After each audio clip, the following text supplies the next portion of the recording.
আফগানিস্তান ম্যাচের আগে ফুরফুরে মেজাজেই আছে বাংলাদেশ দলের ক্রিকেটাররা। তাসকিনদের এই হাসি মাখা মুখ তাই তো বলে। আরও একটা প্রমাণ মিলেছে যখন গাড়ির ড্রাইভারকে দিয়ে সাংবাদিকের সাথে সোহানরা মজায় মেতেছেন। শ্রীলঙ্কার বিপক্ষে হারের পরের দিন হোটেলেই বিশ্রামে কাটিয়েছেন ক্রিকেটাররা। অনুশীলন ছিল না এদিন। সকাল থেকে কেউ হোটেলের বাইরেও যাননি।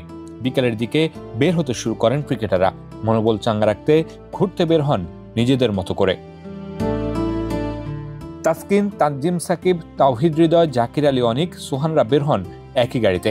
গাড়িতে ওঠার পরই নুরুল হাসান সোহানের মনে পড়ে কিছু ফেলে রেখে গেছেন। দৌড়ে গিয়ে সেটি নিয়ে এসে আবার গাড়িতে উঠে বসেন। সেই চিত্র ধারণের সময়ই স্টার প্লেয়ার সাংবাদিকের সাথে মজায় মাতেন ক্রিকেটাররা। এর কিছুক্ষণ পর বের হন রিশাদ হোসেন আর পারভেজ হোসেন ইমন। নিজেদের মতো করে ঘুরতে যান এই দুই ক্রিকেটার। শামীম হোসেন পাটোয়ারি বের হন তার একটু পরেই পরিবার নিয়ে। সমীকরণ যাই হোক, মানসিকভাবে চাঙ্গা থাকার চেষ্টা করছেন ক্রিকেটাররা। না, এরকম কোনো কথা হয়নি। মাত্র তো খেলা শেষ করে ওরা আছে, আজকে তো ডে অফের মতো কাটাচ্ছে, আর আগামীকাল তো ট্রেনিং সেশন আছে।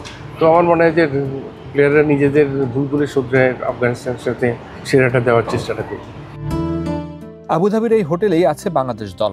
এদিন বিশ্রামে কাটালেও সোমবার অনুশীলন করবে টাইগাররা। Mamunur Rashid, Star News, Abu Dhabi.